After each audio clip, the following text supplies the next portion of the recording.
Holidays-nale, adu namma GT Holidays da. GT Holidays, South India's #1 travel brand.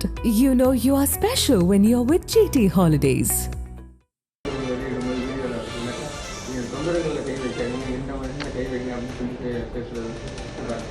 அதுதான் சொல்ல அவருடைய அனுபவமின்மையை தான் அது காமிக்கிறது தவிர மற்றபடி அது முதல்வர் பெருந்தன்மையாக எடுத்துகிட்டு போயிட்டார். அதை பார்த்ததும் நண்பர் திருமாவளவன் எவ்வளவு அப்படியெல்லாம் பேசக்கூடியவர் இல்லை, அவரே வலியவர்களுக்கு ஒரு நீதி எளியவர்களுக்கு ஒரு நீதியாங்கிற அளவுக்கு பேசியப்போ கூட முதல்வர்கள் அதில் ரொம்ப நிதானமாக இருந்திருக்கிறார். நிறைய பத்திரிகையாளர்கள் அவருக்கு ப்ரெஷர் கொடுத்த போய் சரி, இன்னும் நீதிமன்றமே என்ன நடவடிக்கை எடுத்திருக்கீங்கன்னு கேட்டப்போ கூட அது இன்னுமே அவர் நேற்று நீதிமன்றம் கொடுத்த தீர்ப்புக்கு பிறகு உடனே போய் கைது செய்திருக்கலாம். அது மாதிரி அவர் புஷி ஆனந்தா இருக்கட்டும், நிர்மல்குமாராக இருக்கட்டும், அவங்க எங்கே இருக்காங்கன்னு என்ன காவல்துறைக்கு தெரியாதா என்ன இருந்தாலும் அவங்க சுப்ரீம் கோர்ட்டில் கூட போய் பெயில் எடுத்துக்கிட்டுன்னு கூட அவங்க பெருந்தன்மையாக இருப்பதாகத்தான் நான் தெரியுது.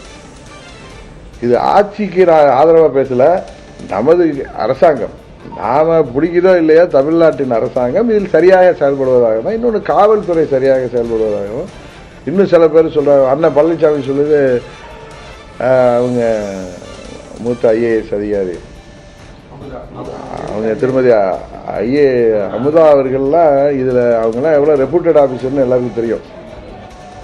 அவங்க இதில் உட்காந்து இப்போ விளக்கம் கொடுக்குறாங்கன்னா அதில் எந்த தவறும் நடக்காததுனால தான் அவங்க உட்காந்து பேசுகிறாங்க. அது மாதிரி அவர் அடிஷனல் டிஜிபி டேவிட்சன் அவர்களை பற்றி எல்லாருக்கும் தெரியும். அவர்கள்லாம் எந்த கவர்மெண்ட் இருந்தாலும் அவர்கள் முக்கியமான பொறுப்பில் தான் இருப்பாங்க. எப்படி அவர் பழைய ஹெல்த் செக்ரட்டரி ராதாகிருஷ்ணன் அவர்களோ அதுபோல் அவர்கள் எந்த கவர்மெண்ட் இருந்தாலும் ஆட்சிகள் மாறினாலும் அவர்கள் சிறந்த நிர்வாகிகள் என்பதால் நல்ல ஆஃபீஸர்ஸ்னால எல்லா அரசாங்கத்திலையும் அவர்கள் முக்கிய பதவியில் இருப்பாங்க. அது மாதிரி திருமதி அமுதா ஐஏஎஸ் அவர்கள் ஒரு சிறந்த அதிகாரி, நேர்மையான அதிகாரி. அவர் பிஎம்ஓவில் கூட இருந்துட்டு வந்தவங்க தான். அவர்கள்லாம் இதில் ஏதோ காவல்துறை பக்கம் ஏதாவது தவறோ இல்லை அரசாங்க பக்கம் தவறோ இருந்தால் அவங்க யார் அவர்களை அழுத்தம் கொடுத்தாலும் அவர் உட்காந்துலாம் அந்த பத்திரிகையாளர் சந்திப்புலாம் நடத்த மாட்டாங்க. அது இது தவறுமே நடக்கலைங்க, எங்கேயுமே தவறு இல்லை. அது கூட்ட நெரிசலில் அவரெல்லாம் டீஹைட்ரேஷன் ஆகி மயக்கப்பட்டு குழந்தைகளும் பெண்களும்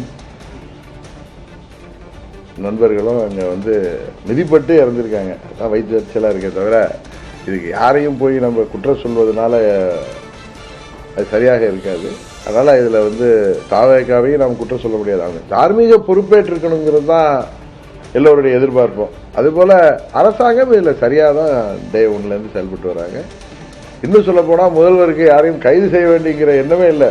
ஏன்னா கோர்ட் நாளைக்கு கேட்குட்டா என்ன பண்ணுறதுக்காக தான் அந்த 2 மாவட்ட செயலாளர்களையும் அவர்கள் கைது செய்திருப்பதாக தான் நினைக்கிறேன். ஏன்னா கைது செய்வதால் இதில் பெரிய தீர்வு வந்துடக்கூடாது. ஏன்னா அவர்களோட இன்டென்ஷனெலாம் அந்த மாவட்ட செயலாளர்கள்லாம் பண்ணியிருக்க மாட்டாங்க, ஆர்வக்கோளாறு தான் அதெல்லாம் காரணம். இன்னும் வருங்காலத்தில் அந்த கட்சியாக இருக்கட்டும் எந்த கட்சியாக இருந்தாலும் சரியான நடைமுறைகளை பயன்படுத்தி இது போன்ற மரணங்கள் யாருக்கும் எந்த கஷ்டம் வராமல் நிகழ்ச்சிகள் நடத்தணும். மற்ற மாவட்டத்தில் 4 மாவட்டத்திலையும் இவங்க கூட்டத்தை இது பண்ணாலும் ஏன் கரூர் மாவட்டத்தில் மட்டும் இந்த மாதிரி சம்பவம் நடந்தது அப்படின்ற மாதிரி தாவக சார்பா இல்லை, அதுதான் ஒரு தவறான அவங்க பயத்தில் பேசுகிறாங்க. இன்னும் தான் மேலே பழி வந்துருமோங்கிற அதனால் அதை அப்படி தவறாக சொல்கிறாங்க. நல்ல வேலை எல்லா இடத்துலையுமே காயங்கள் ஏற்பட்டிருக்கு, நிறைய இடங்களில் மூர்ச்சையாயிருக்காங்க. எல்லா இடத்துலையும் காவல்துறையிலேருந்து லிஸ்ட்டே கொடுத்தாங்க.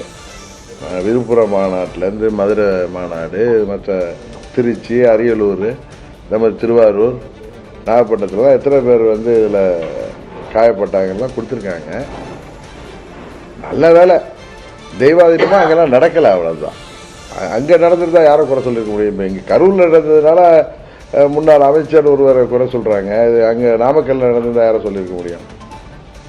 இதெல்லாம் அவர்கள் அதான் சொல்கிறேன், அவர்கள் புதியவர்கள், அரசியலுக்கு புதியவர்கள். இதை துணிச்சலாக எதிர்கொள்ள வேண்டிய நம்ம மடியில் கனம் இல்லைங்கிறப்ப அவங்க துணிச்சலாக எதிர்கொள்ளலாம். அதை இது போல் திசை திருப்பது போல் அவர்கள் பேசியது தான் நீதிமன்றம் அப்படி கடுமையான கண்டனங்களை தெரிவித்திருக்கிறத தவிர அதை தாண்டி வேறு ஒன்றும் இல்லை. அதிகாரிகள் பேட்டி கொடுக்கும்போது எதுக்கு அதிகாரிகள் கொடுக்குறாங்க, அமைச்சர்கள் பேசுகிறாங்க, பயப்படுறாங்க அப்படியே இல்லை. அதிகாரிகள் தான் அதை ஹேண்டில் பண்ணவங்க அவங்க தான். அதனால் அவங்க நல்லா இல்லையே.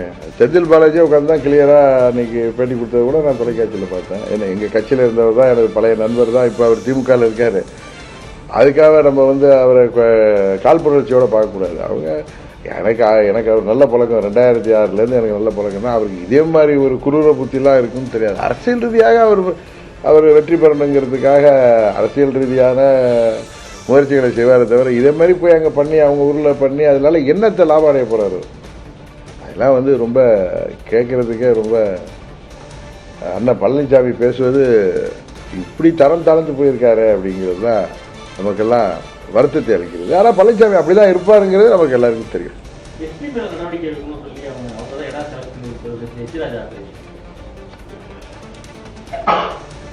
எல்லார் மேலே நிறைவேற்றிருப்போம். முதல்வர் மேலே, துணை முதலமைச்சர் மேலே, அத்தனை அமைச்சர்கள், அந்த அந்த additional DGP, IG law and order, இல்லை அங்கே யார் சம்மந்தப்படுத்திருக்காங்க கான்ஸ்டபிள் வரைக்குமே அந்த 500 பேர் பாவம் காவலுக்கு இருந்தாங்களா அவங்க வரைக்குமே எடுத்துட்டா கூட ஹெச் ராஜாவுக்கு அதில் வந்து திருப்தி இருக்குமே. நல்ல படித்தவர், பெரிய மனிதர், நல்ல நண்பர் நினைக்கலாம். அவர் ஏன் இப்படி பேசுகிறாரு?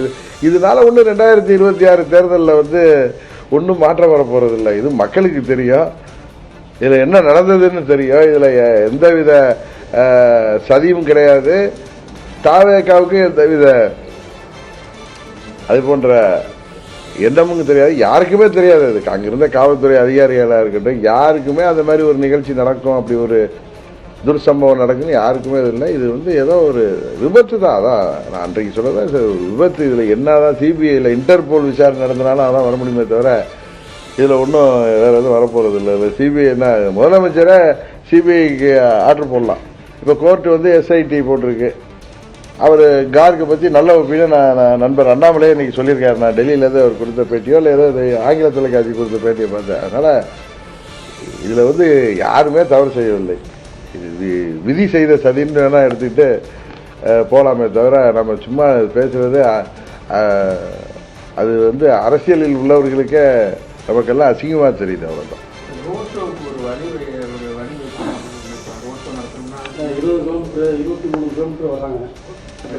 இல்லை இது வரைக்கும் நடந்துகிட்டு முதலமைச்சர் கிளியரா சொல்லியிருக்காரு. வருங்காலத்தில் இது போல இல்லாமல் நம்ம எல்லா கட்சிகளும் சேர்ந்து இதுக்கு ஒரு சரியான திட்டமிடல் செய்வோம்னு தான் சொல்லியிருக்காரு. அது திரும்ப திரும்ப இதே பேசிட்டு இருக்க வேணாம்னு நினைக்கிறேன்.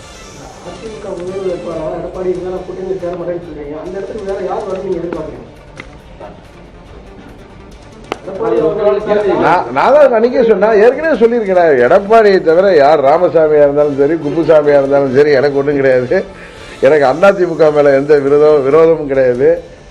எனக்கு என்டிஏ கூட்டணியில் நாங்கள் ரொம்ப கம்ஃபர்டபுளாக தான் இருந்தோம். அங்கே எந்த ராமசாமியோ குப்புசாமியோ இவர் சொல்றாருல கிளை செயலாளர் கூட வரலான்னு, அங்கே பொதுச் செயலாளர் பதவிக்கு புரட்சித் தலைவர் காலத்திலையும் அம்மா அவர்கள் காலத்திலையும் யார் வேண்டுமானாலும் பொதுச் செயலாளர் பதவிக்கு போட்டியிலாம் இருந்தது. அந்த அடிப்படை சட்டத்தையே மாற்றி 10 மாவட்ட செயலாளர்கள் ஆதரவு அளிக்கணும், 10 மாவட்ட செயலாளர்கள் வழிமொழியணும். இதற்கு முன்பு 5 ஆண்டுகள் ஏதோ அவர்கள் வந்து தலைமை கழக நிர்வாகம் இருந்துட்டு யாருமே நிற்க முடியாத மாதிரி இவர் தான் பொதுச்செயலாளர் இருக்கிற மாதிரி அவர் ஹைவேஸ் மினிஸ்டர் இருந்தப்போ டெண்டர்லலாம் பண்ணுற மாதிரி இதுலேயே ஒரு டெண்டர் ஸ்டைலில் வந்து இதில் பைலாவே மாற்றிருக்காரு.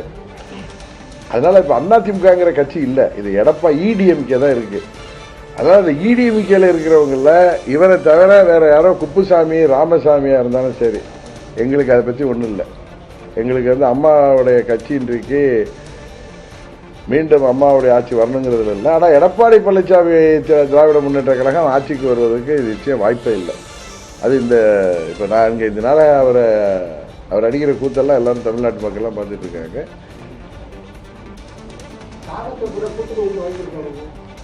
நாங்கள் சார் இந்த நேரத்தில் எந்த கூட்டணி பற்றி வந்தால் டிசம்பரில் தான் சார் அதை பற்றி முடிவெடுப்போம். நாங்கள் எங்கள் கட்சி தேர்தலுக்கு தயார்படுத்துவதற்கான வேலைகள்லாம் இருக்கு.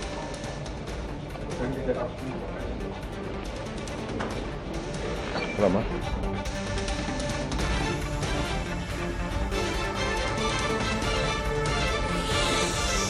கரூர் சம்பவம், அது தொடர்பான நகர்வுகள் குறித்து பல்வேறு விளக்கத்தை கொடுத்திருக்கிறார் அமமுக பொதுச் செயலர் டிடிவி தினகரன். பழனிசாமி மீதும் பாஜக மீதும் சில விமர்சனங்களையும் முன்வைத்திருக்கிறார். தமிழக வெற்றிக் கழக தலைவர் விஜய் பற்றியும் முதலமைச்சர் மு க ஸ்டாலின் பற்றியும் அவர் குறிப்பிட்டு பேசியிருக்கிறார்.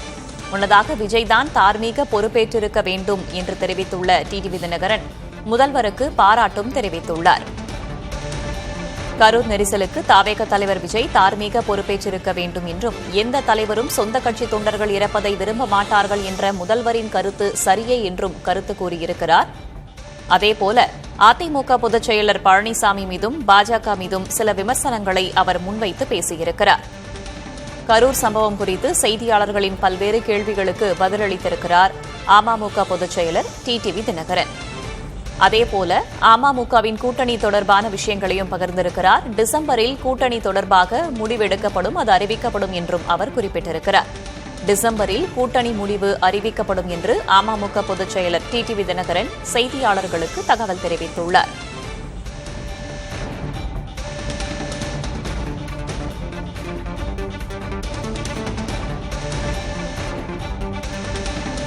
கரூர் சம்பவம் தொடர்பாக அடுத்தடுத்து நிகழ்ந்து வரும் நிகழ்வுகள் குறித்து அவர் பல்வேறு கருத்துக்களை செய்தியாளர்கள் மத்தியில் பகிர்ந்திருக்கிறார். குறிப்பாக அதில் அதிமுக பொதுச் செயலர் பழனிசாமி மீதும் பாஜக மீதும் விமர்சனங்களை முன்வைத்திருக்கிறார். அரசியலாக்குகிறார்கள் என்ற விமர்சனத்தை அவர் முன்வைத்திருக்கிறார். முன்னதாக தமிழக முதலமைச்சர் மு.க.ஸ்டாலின் இதை எப்படி கையாள்கிறார் என்பது குறித்தும் அவர் கருத்து தெரிவித்திருந்தார். முதல்வருக்கு பாராட்டு தெரிவித்துள்ள அவர் தாவேக தலைவர் விஜய் தார்மீக பொறுப்பேற்றிருக்க வேண்டும் கரூர் சம்பவத்திற்கு என்ற கருத்தையும் பதிவு செய்திருக்கிறார். கரூர் துயரத்தை அரசியலாக்குகிறார் பழனிசாமி என்றும் டிடிவி தினகரன் விமர்சனம் செய்துள்ளார். அதிமுகவும் பாஜகவும் கரூர் விவகாரத்தை அரசியலாக்குகின்றன என்ற கருத்தை அவர் முன்வைத்திருக்கிறார். தாவேக தலைவர் விஜய் தவறாக வழி நடத்தப்படுவதாகவும் அவர் கருத்து கூறியுள்ளார். பின்னர் அவருடைய கட்சி குறித்து பேசும்போது டிசம்பரில் கூட்டணி தொடர்பான முடிவு அறிவிக்கப்படும் என்றும் கூறியிருக்கிறார் அமமுக பொதுச் செயலர் டிடிவி தினகரன்.